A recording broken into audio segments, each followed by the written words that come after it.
The first snow has fallen in Stockholm and I'm really looking forward to filming and photographing animals in the snow. But right now I'm sort of wrapping up autumn and thought I would share glimpses from a few adventures from these past months. Later in the video you'll even learn what a tit train is.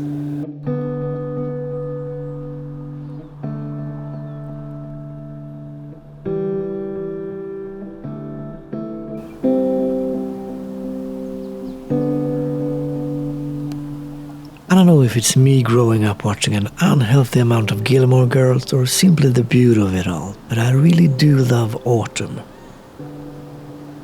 As a Swede, the imminent darkness could of course be off-putting, but there's also a calm that comes with a lack of light. After having to catch all the sunlight you can get during the summer months, fixing your garden or seizing each sun-filled day by going to the beach, taking a back seat and moving a bit slower is quite nice.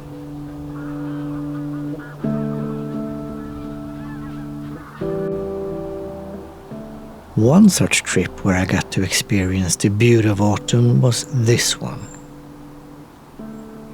This was mainly a short outing to kind of scout for places to visit later on, but that also lowers the bar for feeling the need to absolutely see and photograph a specific bird, for example, but rather experience the environment and stop and film the landscape changing colors. Like spending time filming a leaf gliding on the surface of the water.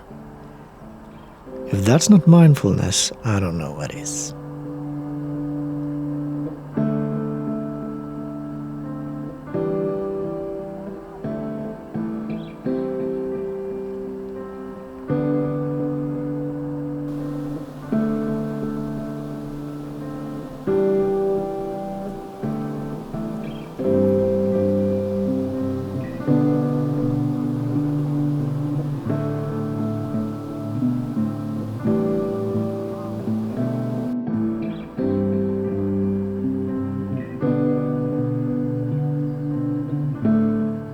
But it wasn't all leaves and moss. I did encounter some fun birds as well. One such bird was this one, super tricky to film moving behind the leaves.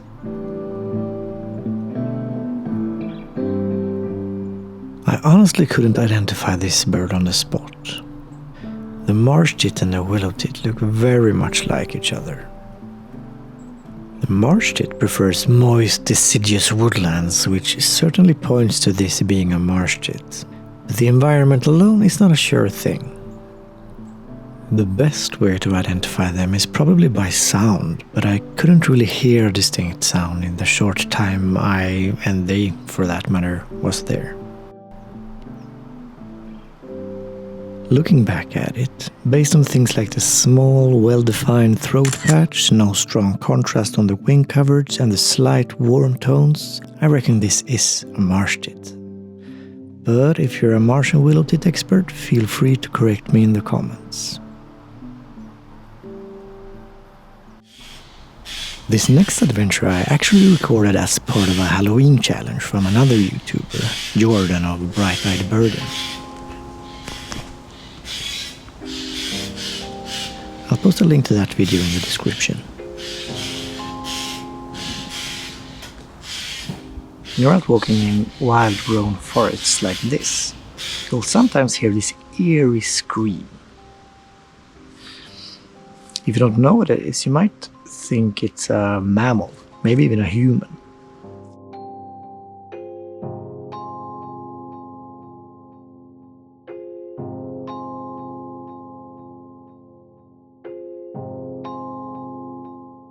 Scream belongs to the bird I am out looking for.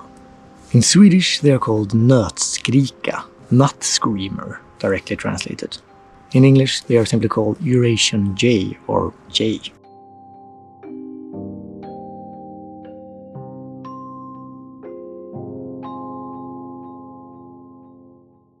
They aren't that uncommon, but they rarely move from cover and often move within that cover. So if you're a bird watcher, you will probably be able to cross it off your list quite quickly. But if you're more focused on bird photography, as I am, these birds are a bit more challenging.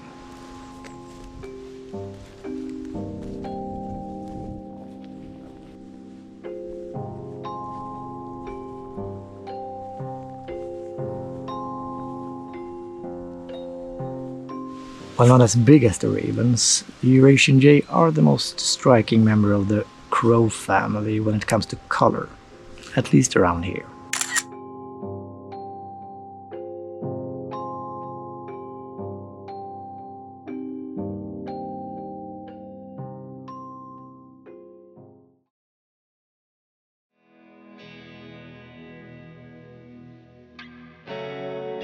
When you're in a Swedish forest in the colder months, you can sometimes hear nature come alive with bird song seemingly from nothing, and suddenly there are a bunch of different species of birds all around you. Birds that are roaming around together in big packs. In this next outing, precisely this happened. In Swedish, this phenomenon is called meståg, which would be tit train directly translated. I think this word captures what's going on quite well. The birds come, they feed, and they are gone just as fast as they came. In English, this is called things like mixed species foraging flock, mixed hunting party, and bird wave is apparently also used. So why do they do this? Well, for one, there are more birds that can keep a lookout for predators and find food.